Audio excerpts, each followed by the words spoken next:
আসসালামু আলাইকুম রহমতুল্লাহি বারাকাতুহ। বন্ধুরা, আমি আপনাদের মাঝে প্রতিনিয়তই নতুন নতুন কোনো কিছু উপস্থাপন করার জন্য চেষ্টা করি।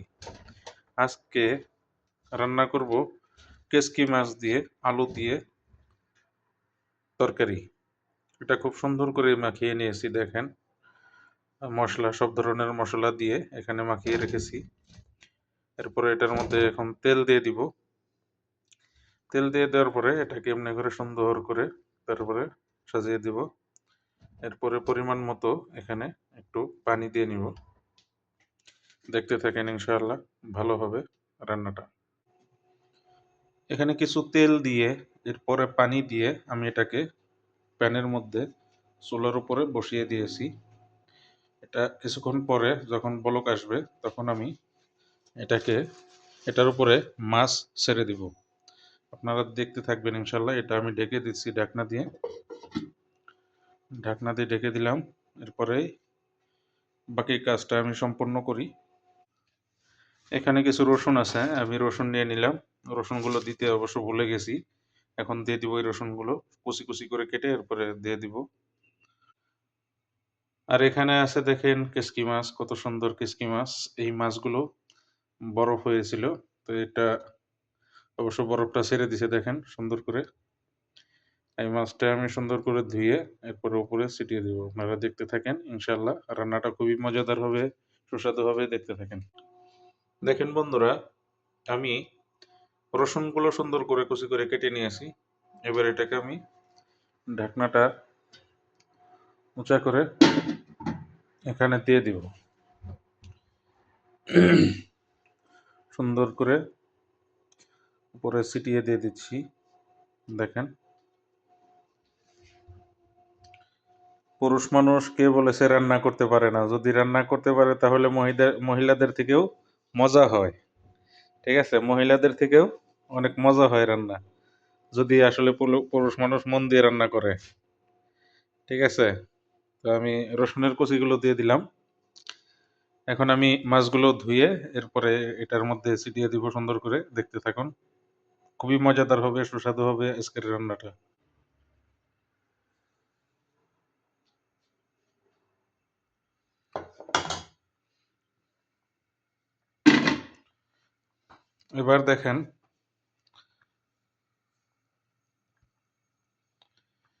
এবার দেখেন, বলক এসে গেছে প্রায়।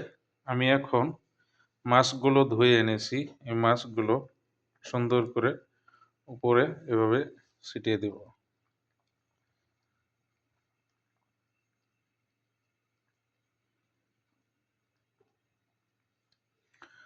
পুরুষ মানুষ রান্না করতে পারে না, অনেক মহিলা মানুষ বলে। তাদেরকে আমি বলতে চাই, আমার রান্নাটি আপনাদের কাছে কেমন লাগলো, কেমন হয়েছে বলবেন।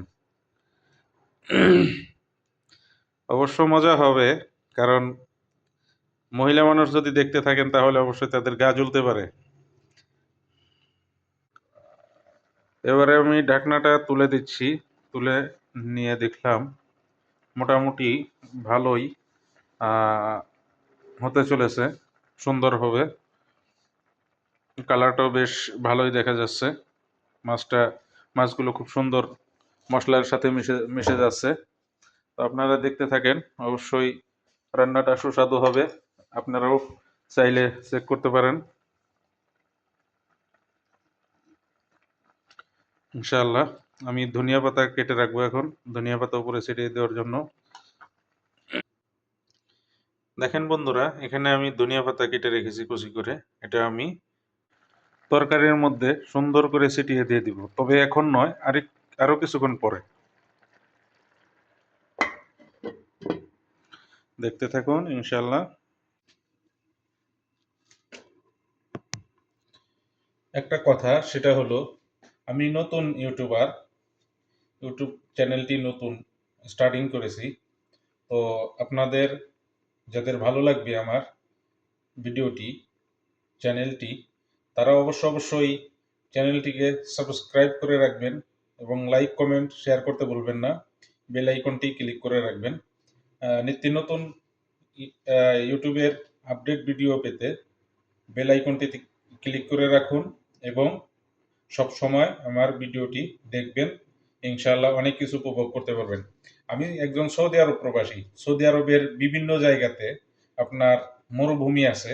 মরুভূমিতে গেলে বিভিন্ন ধরনের পাথর, মরুভূমিটা দেখতে কিরকম, সেই জায়গার পাথরগুলো কিভাবে ছড়িয়ে ছিটিয়ে আল্লাহ তাআলা রেখে দিয়েছেন, সেখানকার বালুগুলো কিরকম, এ জায়গার এই যে পাথরের পাশ দিয়ে বৃষ্টি নামলে পাথরের উপরে, পাথরের কিনারে, পাথরের মাঝখানে কিভাবে গাছ ঘাস হয়, ঘাসের সাথে ফুল হয়, বিভিন্ন রকমের ফুল হয়। সেটা হয় সবুজ, বেগুনি কালার, লাল কালার, হলুদ কালার, বিভিন্ন কালারের ফুল হয়। তো এই ফুলগুলো আপনারা দেখতে পারবেন। কমেন্ট বক্সে অবশ্যই জানাবেন কে কি দেখতে চান সৌদি আরবের। আমি অনেক সময় মক্কাতে যাই, মদিনাতে যাই, উমরা করার জন্য, হজ করার জন্য যাই। তখন আপনাদেরকে আমি সেখানকার দৃশ্যগুলো দেখাতে পারবো। এবং বড় বড় পাহাড় আছে, লাল পাহাড়, কালো পাহাড়, বিভিন্ন রকমের পাহাড় আছে। তুর পাহাড়, উহুদ পাহাড়, যত ধরনের কিছু দেখতে চান আমার কমেন্ট বক্সে এসে জানিয়ে যাবেন। ইনশাআল্লাহ আমার সাধ্যে থাকা অবস্থাতে আমি চেষ্টা করব, আমার অবস্থান থেকে আমি চেষ্টা করব আপনাদেরকে সবকিছু দেখানোর জন্য। এজন্য আপনারা কি করবেন, আমার ইউটিউব চ্যানেলটিকে সাবস্ক্রাইব করে রাখবেন। সৌদি আরবের রাস্তাঘাট দেখতে কিরকম, সৌদি আরবের বাড়িঘর দেখতে কিরকম, গ্রাম্য পরিবেশ দেখতে কিরকম, এয়ারপোর্ট দেখতে কিরকম, এরপরে সৌদি আরবে গাছপালা আছে কিনা, সৌদি আরবের মানুষজন চলাফেরা কিরকম করে, অনেকের অনেক রকম ধারণা এই নাই। সৌদি আরবে যারা না আসছেন তাদের কিন্তু এই ধারণাগুলো থাকে না, নেই। কিন্তু তাদের একটা ভিতরে আকাঙ্ক্ষা থাকে যে আমি আহ, সৌদি আরবে যেতে পারলাম না, সৌদি আরবের দৃশ্যটা দেখতে পারলাম না। অনেক আমার মা বোনেরা আছেন সৌদি আরব সম্পর্কে কোনো কিছু জানেন না।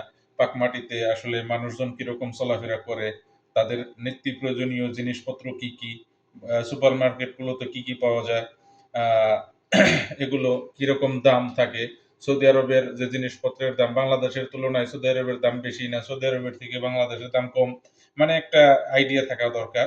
এই জন্য আমার চ্যানেলটিকে সাবস্ক্রাইব করতে বলবেন না। আমি আপনাদেরকে দেখানোর চেষ্টা করব সবকিছুই। তো অবশ্যই ভালো থাকবেন, সুস্থ থাকবেন, সঙ্গেই থাকুন। আমার তরকারিটি প্রায় প্রায় হয়েই গেছে আপনাদেরকে আমি দেখানোর জন্য। এখনো লাইনে আছি, আপনারা দেখতে থাকুন ইনশাআল্লাহ।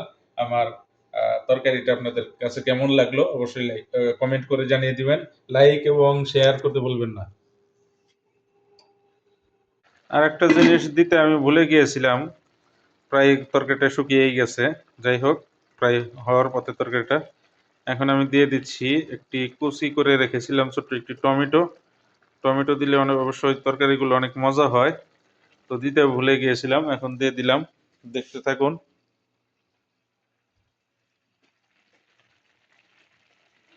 প্রায় ধনিয়া পাতা দেওয়ার সময় হয়ে গেছে। ইনশাআল্লাহ কিছুক্ষণের মধ্যেই তরকারিটা কমপ্লিট হয়ে যাবে।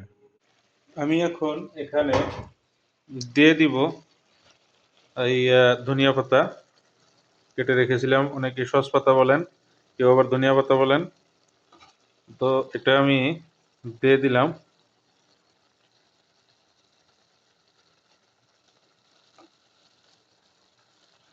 সৌদি আরব থেকে রান্নাটা করতেছি ভাই।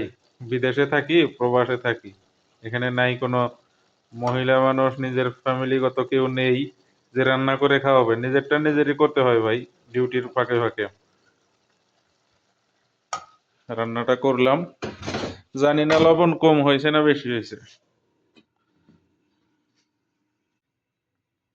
এখানে আছে মিনিকেট চাউলের ভাত, দেখতে পাচ্ছেন অবশ্যই।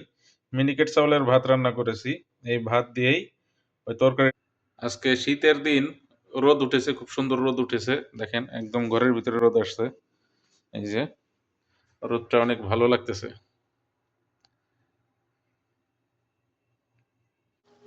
তো বন্ধুরা, আজকের মতো বিদায় নিচ্ছি। আমার অনেক কাঙ্ক্ষিত সেই তরকারিটি রান্না করা হয়ে গেছে। ভাতও কমপ্লিট। এবার আমি গোসল করব, গোসল করার পরে এটা পরিবেশন করব। এরপরে আমি চলে যাব ডিউটিতে, কাজে চলে যাব। সকলে ভালো থাকবেন, সুস্থ থাকবেন এবং আমাকে ভুলবেন না। ভুলে যাতে না যান, আমাকে খুঁজে যাতে পান, সেজন্য আমার চ্যানেলটিকে সাবস্ক্রাইব করে রাখবেন লাইক, কমেন্ট, শেয়ার করতে ভুলবেন না। আসসালামু আলাইকুম রহমতুল্লাহি ওয়া বারাকাতুহু।